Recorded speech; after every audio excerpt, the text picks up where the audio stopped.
এবং বাংলাদেশের যে মেহনতি মানুষ যারা মাটির কাছাকাছি থাকে তারা যে সংবর্ধনা দেবে সেই সংবর্ধনায় তিনি উপস্থিত হচ্ছেন। আমরা দেখতে পাচ্ছি তার গাড়িবহরটি ৩৬ জুলাই এক্সপ্রেসওয়ের দিকে যাচ্ছে তার গাড়িবহরটি, এবং দুপাশে হাজার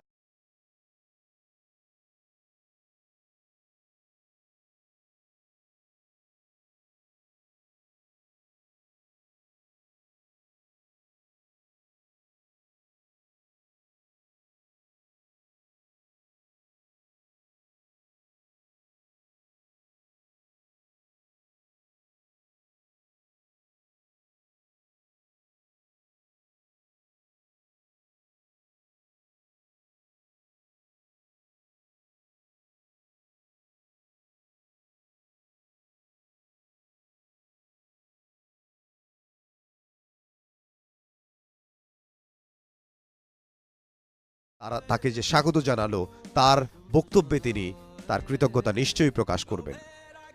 এবং এরপরে তিনি যাবেন রাজধানীর এভার কেয়ারে। তার মা বিএনপি চেয়ারপারসন বেগম খালেদা জিয়া, তিনি ১ মাসের বেশি সময় ধরে সেখানে চিকিৎসাধীন রয়েছে।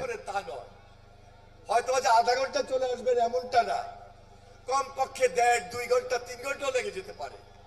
সেজন্য